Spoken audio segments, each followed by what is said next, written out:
Halo pemirsa, berjumpa lagi dengan kami di One News Internasional TV One Newscom.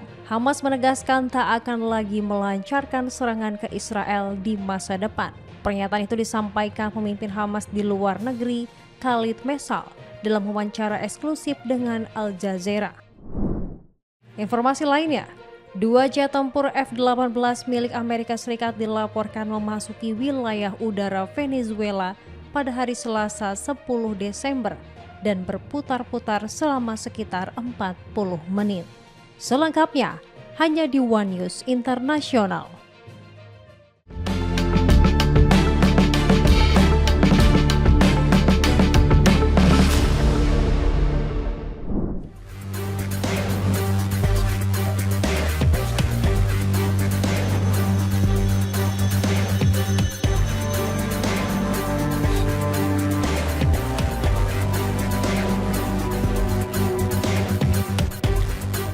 Kementerian Pertahanan Jepang menyatakan pada Selasa 9 Desember 2025 malam bahwa Jepang mengerahkan jet tempur untuk memantau patroli udara bersama yang dilakukan Angkatan Udara Rusia dan Cina di sekitar wilayahnya, di tengah meningkatnya ketegangan antara Tokyo dan Beijing.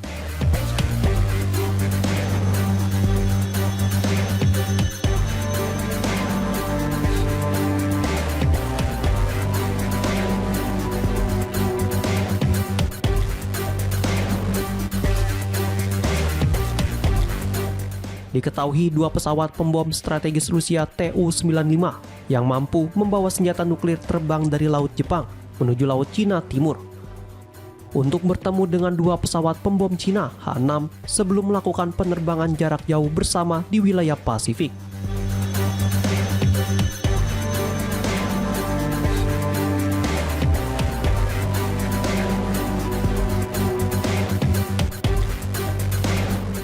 Selain itu, 4 jet tempur Cina J-16 ikut mengawal rombongan pesawat tersebut dalam penerbangan pulang pergi di antara Pulau Okinawa dan Pulau Miyako.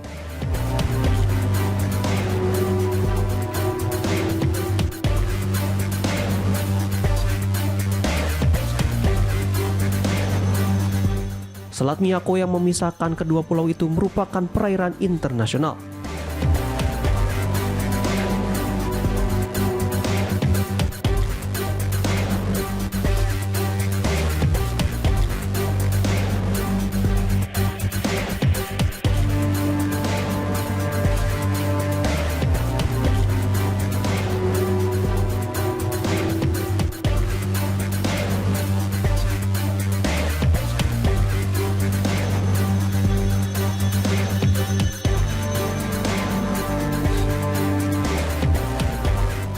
Jepang juga mendeteksi aktivitas udara Rusia lainnya di Laut Jepang, termasuk 1 pesawat peringatan dini A-50 dan 2 jet tempur Su-30.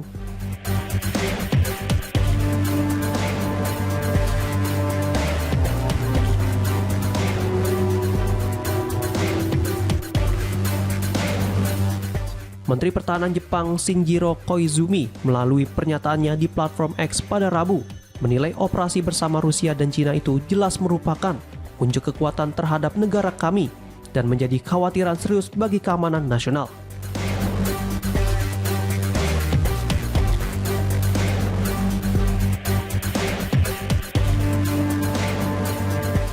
Koizumi menambahkan jet tempur Jepang telah melaksanakan prosedur identifikasi pertahanan udara secara ketat.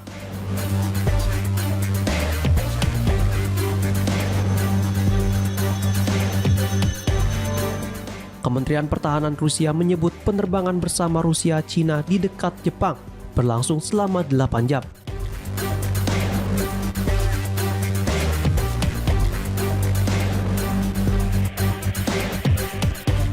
Peningkatan aktivitas militer Cina di sekitar Jepang ini terjadi setelah Perdana Menteri Jepang Sanae Takaichi bulan lalu menyatakan bahwa Tokyo dapat merespon setiap aksi militer Cina terhadap Taiwan jika hal tersebut juga mengancam keamanan Jepang.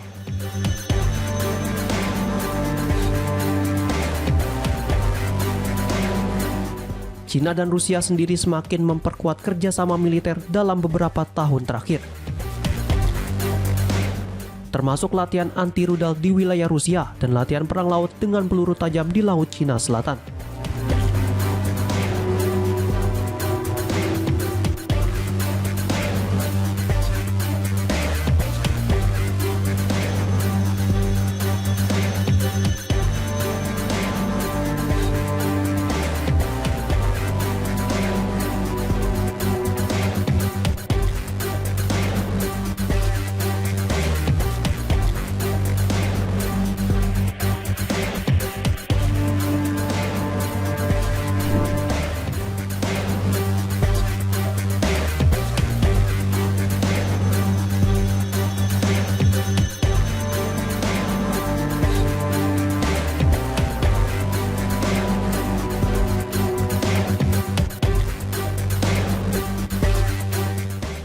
Hamas menegaskan tak akan lagi melancarkan serangan ke Israel di masa depan.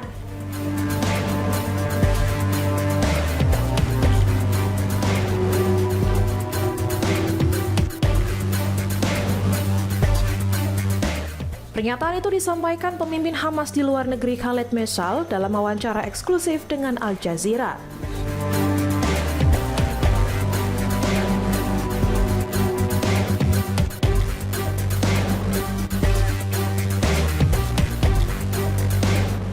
Meshaal menyebut Hamas siap mengambil langkah-langkah tertentu untuk menghentikan segala bentuk serangan ke Israel.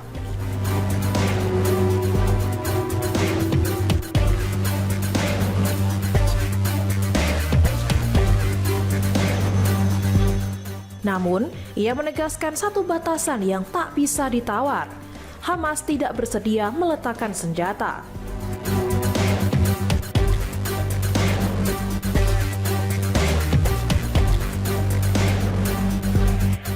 Menurutnya, pelucutan senjata bagaikan mencabut jiwa dari perjuangan kelompok tersebut.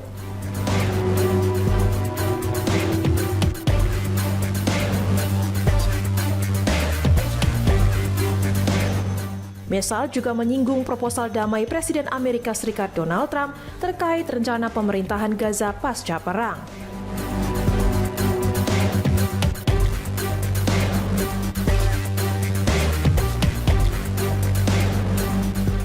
Ia dengan tegas menolak gagasan adanya otoritas luar, termasuk non-Palestina, yang memimpin Gaza.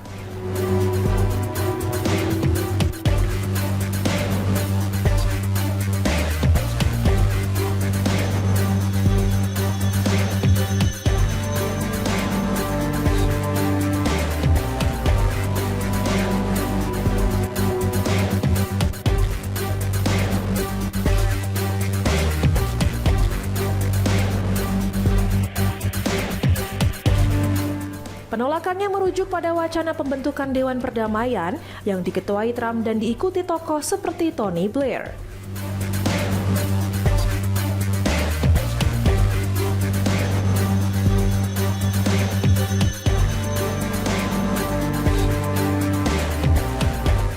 Sejumlah media melaporkan pencalonan Blair di dewan itu sudah digugurkan karena sprint sejumlah negara Arab Muslim.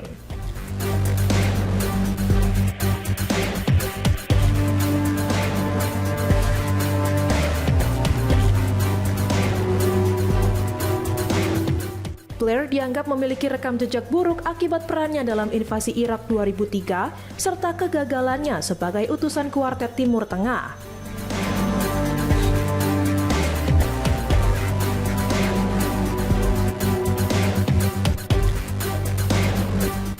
Meshaal juga menyoroti kecemasan global soal potensi melemahnya gencatan senjata Hamas Israel karena fase kedua belum dimulai.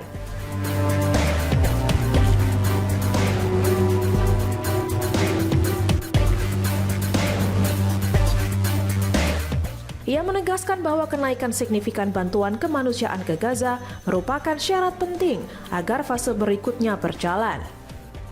Meski gencatan senjata masih berlaku sejak Oktober, pelanggaran Israel terus terjadi dan bantuan yang masuk masih jauh dari jumlah yang dijanjikan.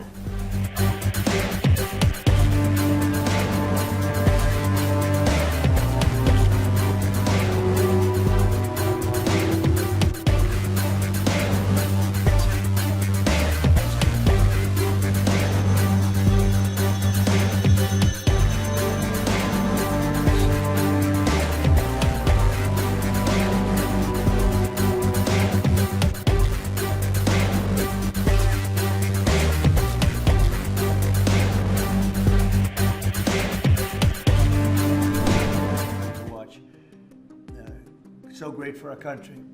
Yes, you spoke to some European leaders today, I think, so I did. Can you tell us about that, and is there a revised peace plan?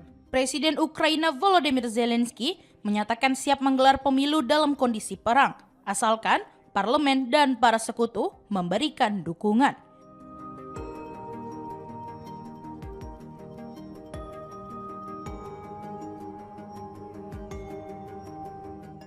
Menyusul kritik dari Presiden Amerika Serikat Donald Trump yang menuduhnya enggan melepas kekuasaan.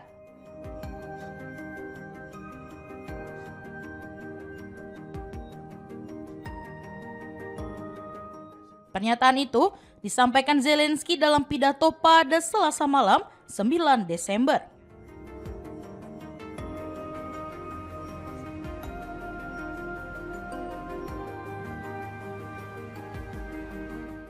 Ia menegaskan bahwa urusan pemilu adalah keputusan rakyat Ukraina.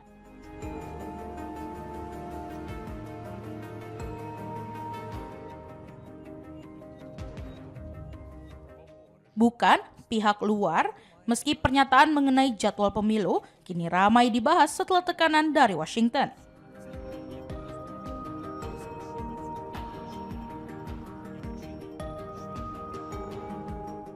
Zelensky mengaku bersedia membuka jalan bagi pemilu dalam 2 hingga 3 bulan ke depan, selama keamanan dapat dijamin oleh Amerika Serikat dan negara-negara Eropa.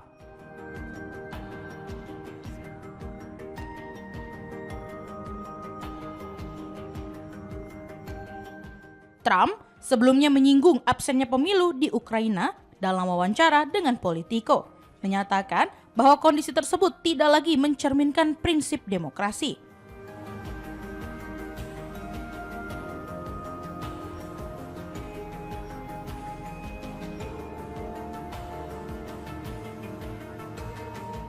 Komentar itu mengundang reaksi keras dari Kiev. Terlebih, masa jabatan Zelensky sebenarnya telah berakhir pada Mei tahun lalu.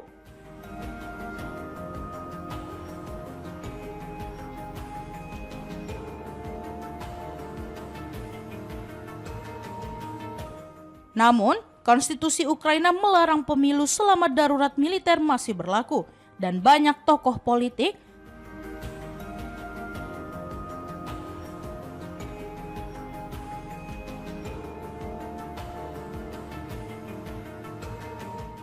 termasuk dari kubu oposisi yang menilai penyelenggaraan pemilu saat perang justru beresiko.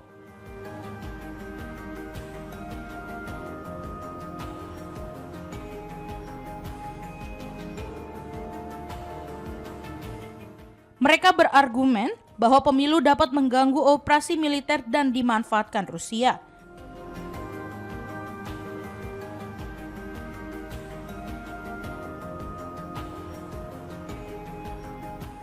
Zelensky menjelaskan bahwa 2 hal utama harus diselesaikan sebelum pemilu dapat dilakukan, yakni bagaimana memastikan tentara, pengungsi, dan warga di wilayah pendudukan dapat memberikan suara, serta bagaimana merumuskan dasar hukum baru agar pemilu sah digelar di tengah darurat militer.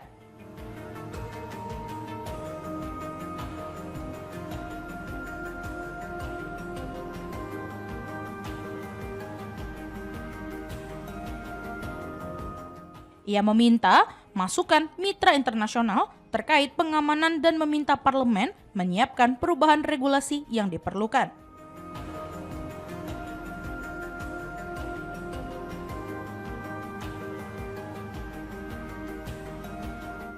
Kepulangan Zelensky ke Ukraina berlangsung setelah rangkaian diplomasi di sejumlah ibu kota Eropa, bersamaan dengan meningkatnya tekanan dari Gedung Putih agar Kiev membuka ruang negosiasi damai.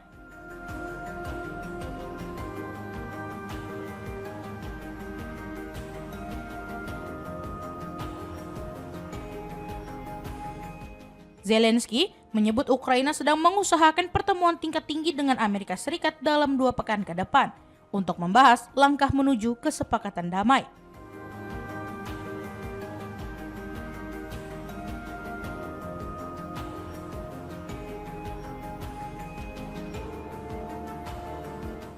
Ia juga menyatakan Kiev siap mempertimbangkan gencatan senjata sektor energi jika Rusia menyetujuinya.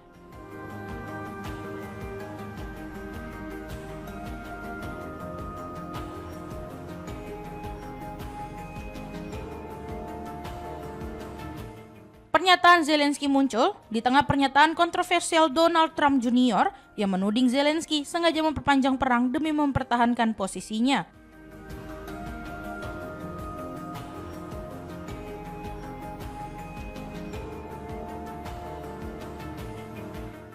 Trump kemudian merespon komentar putranya dengan mengatakan bahwa pernyataan tersebut tidak benar, tetapi juga tidak sepenuhnya salah.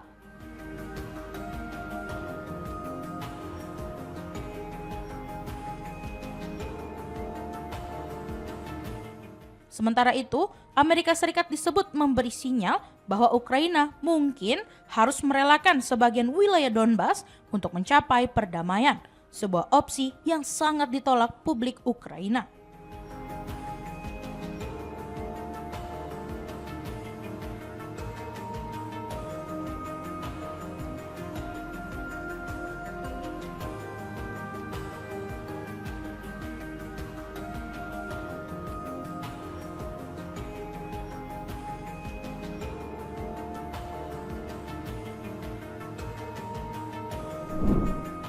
A los ciudadanos estadounidenses que están contra la guerra, les contesto una canción famosa. Presiden Venezuela Nicolas Maduro dikabarkan mengutip lagu hits Bobby McFerrin tahun 1988, Don't Worry Be Happy, saat berpidato di hadapan para pendukungnya pada Rabu 10 Desember.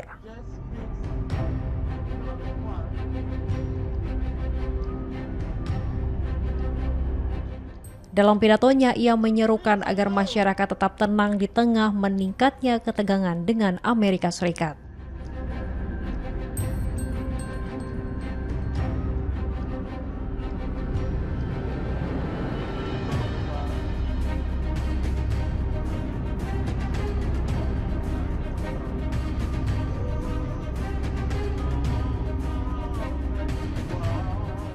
Maduro disebut menyampaikan kepada warga Amerika yang menentang perang bahwa ia menjawab dengan sebuah lagu yang sangat terkenal, lalu menyampaikan pesan jangan khawatir, berbahagialah, sebelum ikut bernyanyi ketika lagu tersebut diputar.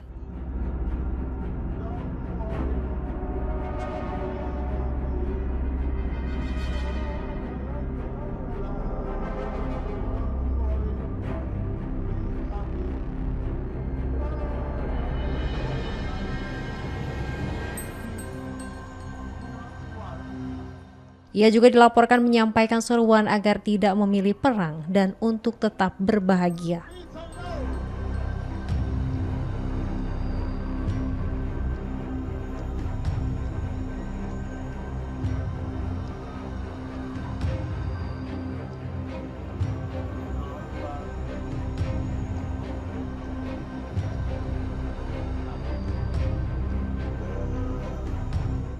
Isyarat tersebut muncul di tengah memburuknya hubungan antara Caracas dan Washington akibat meningkatnya kehadiran militer Amerika Serikat di kawasan Karibia.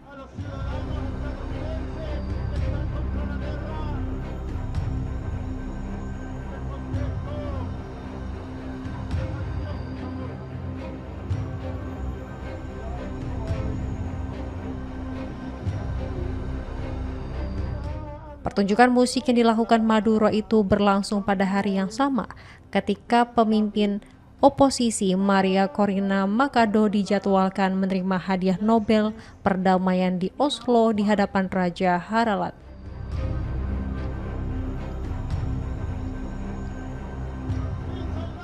Penghargaan tersebut diberikan sebagai bentuk penentangan terhadap larangan perjalanan selama 1 dekade yang diberlakukan otoritas Venezuela terhadap dirinya.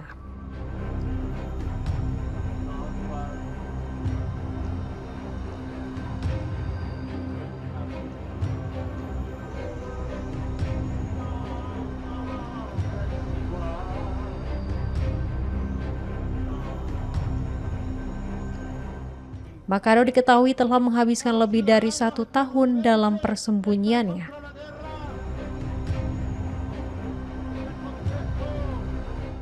Ia diam-diam meninggalkan Venezuela untuk mencoba mencapai ibu kota Norwegia, tetapi tidak dapat tiba tepat waktu untuk menghadiri upacara tersebut.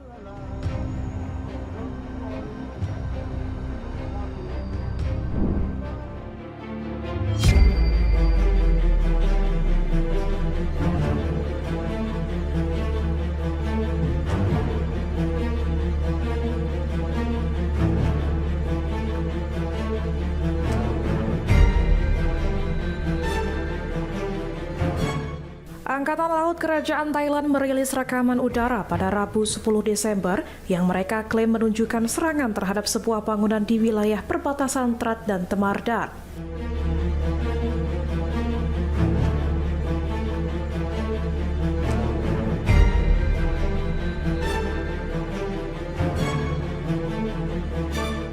Rekaman itu menampilkan momen ledakan yang disertai kepulan asap di lantai atas bangunan tersebut.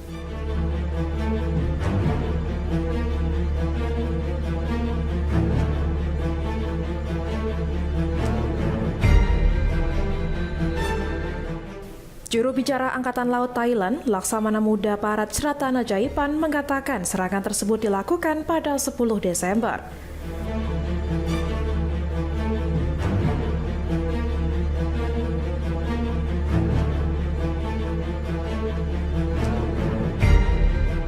Ia menjelaskan bahwa operasi itu menargetkan pusat kendali drone milik Kamboja di dekat pos pemeriksaan Bantasen, Provinsi Trat.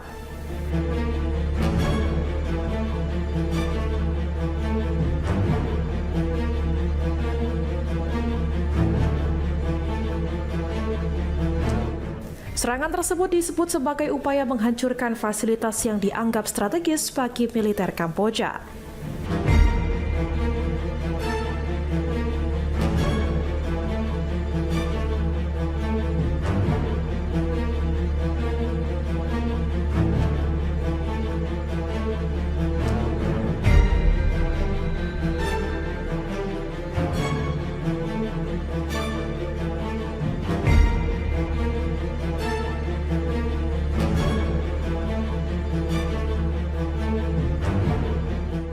Media Kamboja turut melaporkan bahwa pasukan Thailand menembaki komune Temardar pada 11 Desember.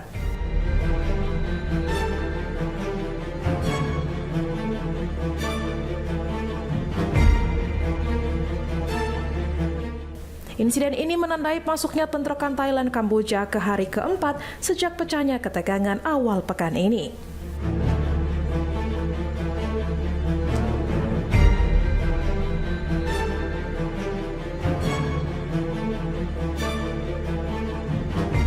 Kedua negara saling tuduh bertanggung jawab atas pecahnya kekerasan terbaru di perbatasan.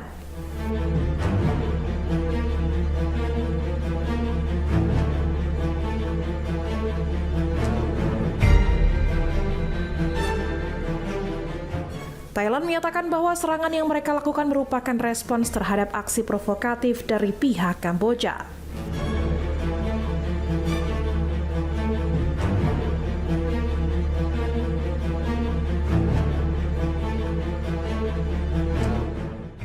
Sementara itu, Kamboja menuding serangan Thailand membahayakan warga sipil karena artileri dan roket disebut jatuh ke wilayah permukiman.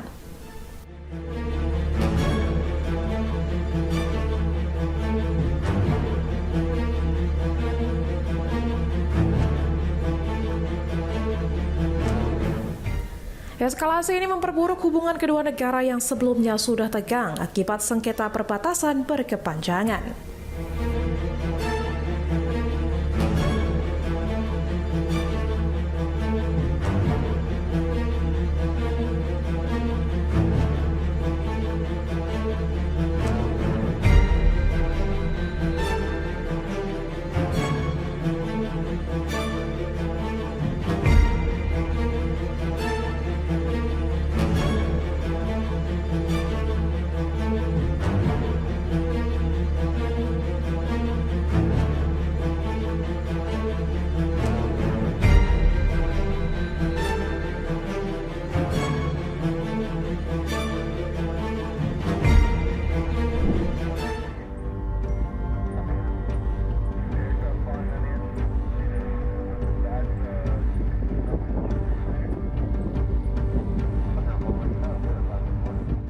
Dua jet tempur F-18 milik Amerika Serikat dilaporkan memasuki wilayah udara Venezuela pada hari Selasa dan berputar-putar selama sekitar 40 menit.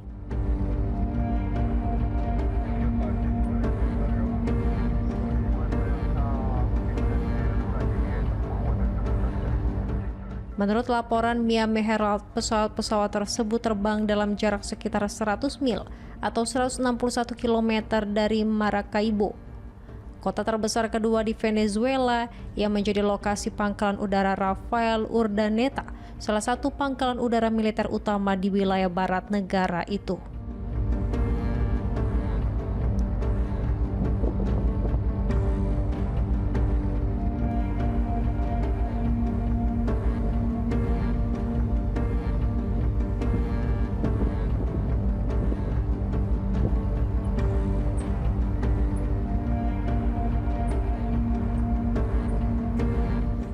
Data dari Flight Radar 24 yang berbasis di Swedia menunjukkan bahwa kedua jet tersebut terbang di atas ujung utara Danau Maracaibo, melintasi perairan Teluk Venezuela, serta berada di antara kota La Guajira di negara bagian Zulia dan Cora yang merupakan ibu kota negara bagian Falcon.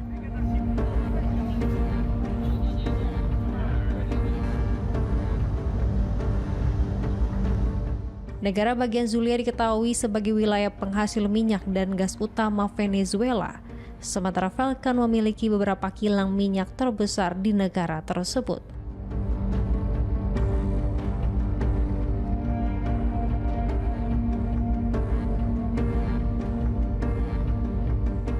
Data Flight Radar 24 juga menunjukkan bahwa sebuah drone MQ-4C Triton milik Amerika Serikat terbang dekat pantai Venezuela pada hari yang sama, meskipun tidak terlihat memasuki wilayah udara negara tersebut.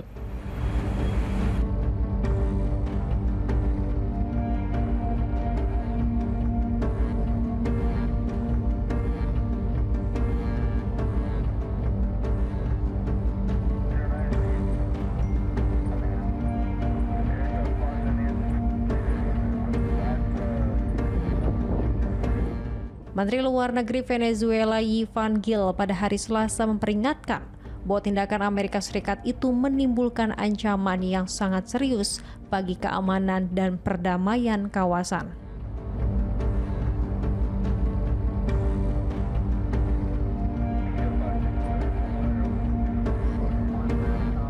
Ketua Majelis Nasional Venezuela Jorge Rodriguez Gomez menyatakan bahwa aktivitas militer Amerika Serikat di sekitar wilayah Venezuela bukan dimaksudkan untuk memerangi perdagangan narkoba sebagaimana diklaim Washington, tetapi untuk menyerang dan menghancurkan Venezuela.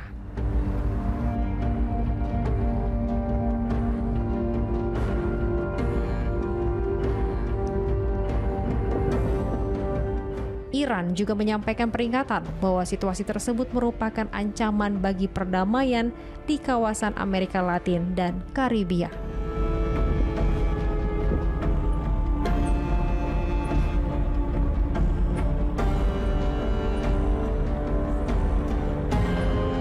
Presiden Iran Masoud Pezeshkian dalam percakapan telepon dengan Presiden Venezuela Nicolas Maduro pada hari Selasa menegaskan kembali kesiapan negaranya untuk memberikan dukungan kepada Venezuela, sebagaimana dilaporkan Kementerian Luar Negeri Venezuela.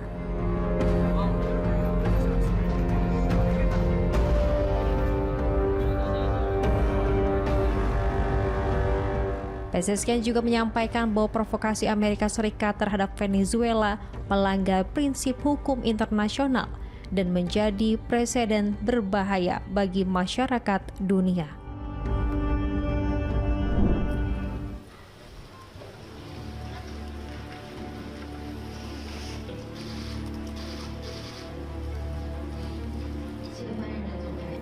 关于中俄联合巡航的情况，中国国防部已经发布了有关的消息，我们昨天也已经做出了回应。我想再次强调的是，此次中俄联合空中战略巡航是年度合作计划的项目，展示。Kementerian Luar Negeri Cina menyatakan pada Kamis 11 Desember bahwa latihan militer negaranya bersama Rusia di udara dan perairan sekitar Jepang dan Korea Selatan merupakan bagian dari rencana kerjasama tahunan kedua negara.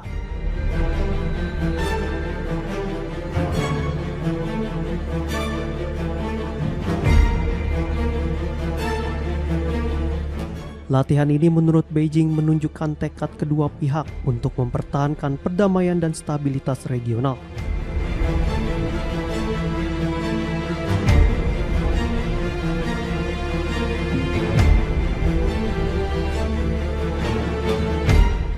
Pernyataan tersebut muncul menanggapi penerbangan pesawat pembom B-52 Amerika Serikat yang dapat membawa senjata nuklir di atas laut Jepang pada Rabu 10 Desember.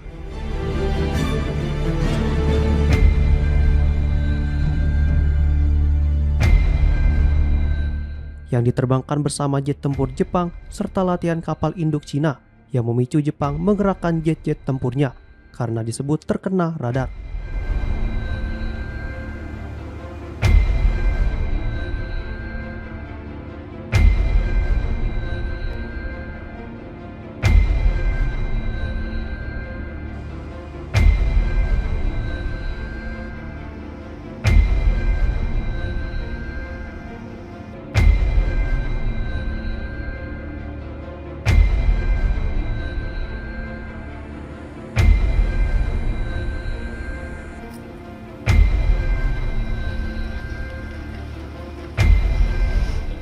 Penerbangan dua pesawat strategis B-52 milik Amerika Serikat dengan 3 jet siluman F-35 dan 3 jet superioritas udara F-15 Jepang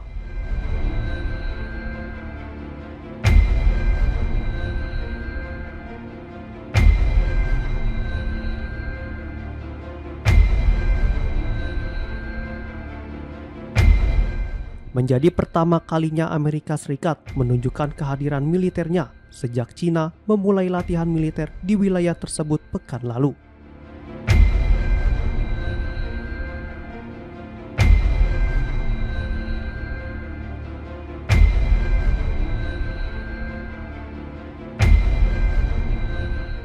Beijing membantah tudingan Tokyo terkait latihan kapal induk itu dengan alasan jet-jet Jepang justru membahayakan operasi udara Cina di selatan Jepang.